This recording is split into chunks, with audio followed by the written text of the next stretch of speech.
खोजी टीवी के मुअज़्ज़िज़ दोस्तों, मैं हूं माजिद मलिक और आप तमाम देखने और सुनने वालों को अस्सलाम वालेकुम।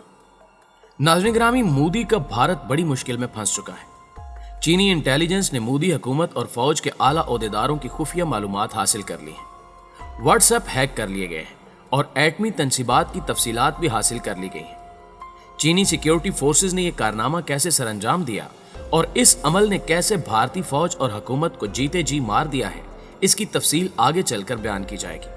जबकि चीन ने तालिबान को बड़ी ऑफर दे डाली है। भारत अफगानिस्तान से आउट हो गया है। चीन के बड़े गेम प्लान ने मोदी को कहीं कर नहीं छोड़ा। आने वाले दिनों में चाइना भारत के लिए मजीद कैसी परेशानियां पैदा करेगा और भारतीय फौज ने मोदी को क्यों कहा कि चीन से माफी मांग लो, ये सब जानने से कबल चैनल पर नए शामिल होने वाले दोस्तों से दरखास्त करते चले कि पहले YouTube के इस मुनफरिद चैनल खोजी टीवी को सब्सक्राइब करते हुए साथ मौजूद घंटी के बटन को भी दबा दें ताकि हर नई आने वाली वीडियो की नोटिफिकेशन आप तक बाकायदगी के साथ पहुंचती रहे। नीज हमारी इन काविशों का सिला हमारी वीडियोस को लाइक करके जरूर दिया कीजिए। तो आइए चलकर मौजू का आगाज करते हैं। मुअज़्ज़िज़ नाज़रीन ग्रामी, चीन वो टाइगर है जिससे पंगा लेना यकीनन किसी भी मुल्क के लिए बड़े खतरे से कम नहीं। अमेरिका भी चाइना के खिलाफ कोई ऐसा कदम नहीं उठाता जिससे चीन को गुस्सा आए। ताहम अमेरिका ने जनूबी एशिया का अमन खराब करने की खातिर भारत को यह टास्क दे रखा है कि वो चीन से हाथापाई करे। मोदी की बेवकूफी ने पूरे भारत के वजूद को खतरे में डाल रखा है। लद्दाख के महाज पर तारीखी शिकस्त के बाद अब चीन ने भारत पर एक और वार किया। ताजा तरीन इतलात के मुताबिक चाइना ने अपनी खुफिया टेक्नोलॉजी और इंटेलिजेंस की मदद से नरेंद्र मोदी, भारतीय आला फौजी अफसरान और हुकूमती ओहदेदारों का डाटा हासिल कर लिया है। सबसे अहम अमर यह है कि चीन जान चुका है कि भारत ने अपनी एटमी हथियार कहां छुपा रखे हैं। गुज़श्ता रोज भारतीय मीडिया के एक मारूफ चैनल ने अपने ही मुल्क के कौमी इदारों की कारकर्दगी का भांडा फोड़ा और दुनिया को बताया कि चीन ने टेली कम्युनिकेशन और इंटरनेट की जदीद तरीन टेक्नोलॉजी की मदद से भारत को बड़ा झटका दिया है और नरेंद्र मोदी, अजीत डोवल, बिपिन रावत और भारतीय आर्मी चीफ समेत 10 लाख भारतीयों की अहम और खुफिया मालूमात हासिल कर ली है। यही नहीं बल्कि भारतीय मीडिया ने यह दावा भी किया कि चाइना ने यह मालूमात पाकिस्तान से भी शेयर कर दी है। इस खबर ने पूरे भारत को एक तरफ खौफ में मुब्तला कर रखा है तो दूसरी जानिब भारतीय अवाम मुल्क की सिक्योरिटी एजेंसीज को कोस रही हैं कि कैसे चीन ने कौमी इदारों की सिक्योरिटी तोड़ दी। मुअज़्ज़िज़ नाज़रीन ग्रामी, इस बात से आप अंदाजा लगा सकते हैं कि कैसे भारत टेक्नोलॉजी के मैदान में चीन से कहीं पीछे है। जबकि लद्दाख में भारत की तारीखी धुलाई के बाद चीनी सोशल मीडिया पर पेंगांगसू झील की ऐसी वीडियोस शेयर की जा रही हैं जिनमें चीनी सयाह झील के मौसम से लुत्फ अंदोज हो रहे हैं और वहां चीनी फौज तैनात है।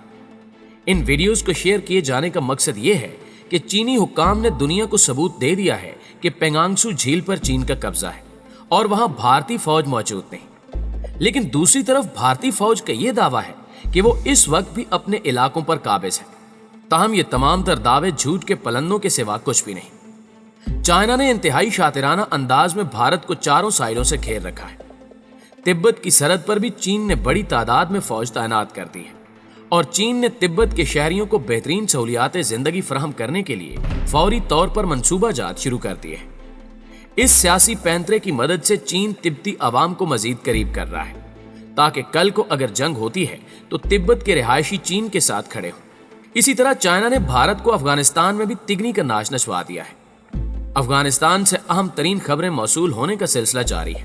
भारत ने अमेरिका के कहने पर अफगानिस्तान में भारी सरमायाकारी कर रखी थी, लेकिन वो डूब चुकी है। अमेरिका ने भी अपने दोस्त और मददगार मुल्क भारत को तनहा छोड़ने का फैसला कर लिया है, जबकि चाइना ने तालिबान को बड़ी ऑफर करके भारत का मुस्तकबिल तारीक बना दिया है।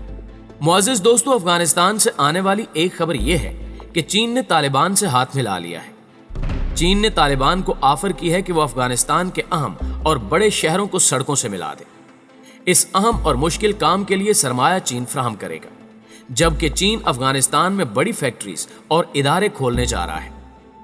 अंदर की खबर के मुताबिक चीन ने तालिबान के सामने ये शर्त भी रखी है कि वो भारत को अफगानिस्तान से आउट करेगा। तालिबान की सियासी क़यादत ने रजामंदी का इजहार करते हुए चीन की शराइत मान ली है और आने वाले दिन भारत के लिए इंतहाई कड़े साबित हो सकते हैं। अफगान तालिबान ने सोवियत यूनियन और फिर 70 ममालिक के इत्तेहाद को बड़ी शिकस्त से दोचार किया। वही तालिबान जिन्हें दुनिया दहशतगर्द के नाम से जानती थी, آج ان کے حوالے سے نظریات تبدیل ہو رہے ہیں۔ ممالک اپنی خارجہ پالیسیوں میں تبدیلی کر کے طالبان سے تعلقات استوار کرنے کی کوششوں میں مصروف ہیں، اور چین نے عملی میدان میں قدم رکھتے ہوئے طالبان سے کئی معاہدے بھی طے کر لیے ہیں۔ چند روز قبل یہ خبر بھی سامنے آئی تھی کہ چین افغانستان کو بھی سی پیک میں شامل کرنے کا خواہاں ہے، تاہم اس حوالے سے کوئی حتمی فیصلہ نہیں کیا جا سکا۔ طالبان اس وقت صرف امن مذاکرات اور افغانستان میں اپنی حکومت کے قیام کے لیے سرگرم ہے، مگر چینی حکام سے روابط کا سلسلہ بھی شروع کر دیا گیا ہے۔ یہ عمل بھارت کی موت ہے، کیونکہ طالبان بھارتی جاسوسوں اور بھارتی لابی کو ہرگز پسند نہیں کرتے۔ طالبان نے افغانستان میں موجود را کے نیٹ ورکس کو متعدد بار نشانہ بنایا۔ یہی وجہ ہے کہ اب بھارت شدید خوف میں مبتلا ہے، کیونکہ آنے والے دنوں میں طالبان کی حکومت قائم ہوگی۔ یوں بھارت کا افغانستان سے بھی صفایا ہو جائے گا۔ ناظرین گرامی، دوسری جانب طالبان کے ساتھ قطر کے دارالحکومت میں ہونے والے امن مذاکرات اہم موڑ میں داخل ہو گئے ہیں۔ ایسے میں افغان حکومت کی مذاکراتی ٹیم نے اہم امور مثلاً جنگ بندی پر پیش رفت کے حوالے سے محتاط امید کا اظہار کیا ہے۔ بین الافغان مذاکرات کی افتتاحی تقریب میں افغان حکومت اور امریکہ سمیت دیگر اتحادیوں کی جانب سے جنگ بندی کا مطالبہ کیا گیا، تاہم طالبان نے مذاکرات کی میز پر آنے سے قبل عارضی جنگ بندی کا کوئی ذکر نہیں کیا، بلکہ طالبان نے مختلف علاقوں میں کارروائیاں کر کے امن مذاکرات کے ماحول کو بھی متاثر کیا ہے۔ کم از کم امن مذاکرات کے جاری دنوں میں اگر تشدد سے گریز کیا جاتا تو اس کے امن عمل پر مثبت اثرات مرتب ہوتے۔ اس موقع پر طالبان کا رویہ سخت اور متشدد نظر آیا۔ طالبان کو ہمیشہ سے اس بات کی فکر لاگ رہی ہے کہ تنازع میں کمی ان کے لیے فائدہ مند نہیں ہوگی۔ ایک ایسے وقت میں جب دونوں اطراف کی تکنیکی کمیٹیاں مذاکرات کا لاہ عمل طے کرنے کے لیے ملنے جا رہی تھیں، اس وقت بھی تشدد جاری تھا، جبکہ طالبان نے یہ سخت شرط بھی عائد کی کہ افغانستان میں نظام بھی ان کی مرضی کا ہونا چاہیے۔ دوسری جانب افغان حکومت کے نمائندے کا رویہ لچکدار اور مفاہمانہ نظر آتا ہے۔ افغان حکومت کی جانب سے امن عمل کی سربراہی کرنے والے عبداللہ نے تجویز دی ہے کہ طالبان اپنے جنگجو قیدیوں کی رہائی کے بدلے جنگ بندی کی پیشکش کر سکتے ہیں۔ یہ ان کے خیالات میں سے ایک خیال یا ایک مطالبہ ہو سکتا ہے۔ ان حالات کے باوجود امن عمل کا تعطل کے بغیر جاری رہنا ہی حوصلہ افزا امر ہے۔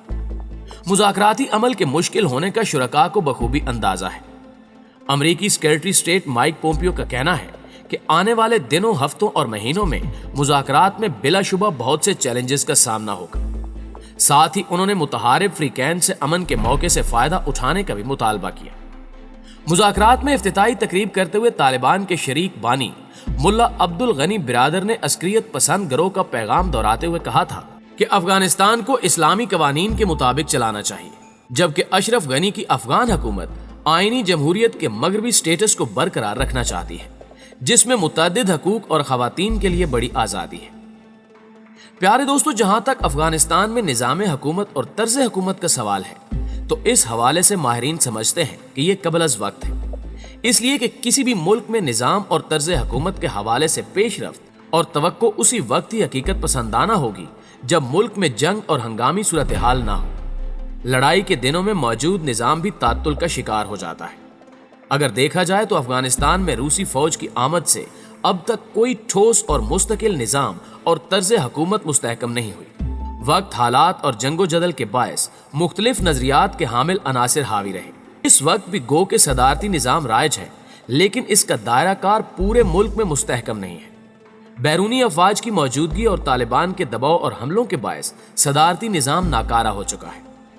افغانستان میں نظام کی تبدیلی اور طرز حکومت قائم کرنے کے لیے اصولی اور جمہوری جدوجہد ہر افغان شہری کا حق ہے، مگر یہ قیام امن اور استحکام کے بغیر ممکن نہیں۔ مناسب ہوگا کہ بین الافغان مذاکراتی عمل کو نتیجہ خیز بنایا جائے، اس کے بعد باقی امور پر توجہ دی جائے۔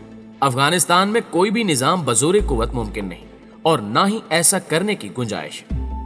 جی تو معزز دوستو، دستیاب معلومات اور حقائق کی روشنی میں جہاں تک ممکن ہو سکا ہم نے اپنی طرف سے آپ کو اپ ڈیٹ کرنے کی کوشش کی ہے۔ اب ہم کہاں تک کامیاب رہے یہ آپ کی آراء ہمیں بتائیں گے۔ جلدی حاضر ہوتے ہیں کچھ تازہ رپورٹس کے ساتھ، تب تک اپنا اور اپنے پیاروں کا ڈھیر سارا خیال رکھیے گا۔ اللہ نگہبان۔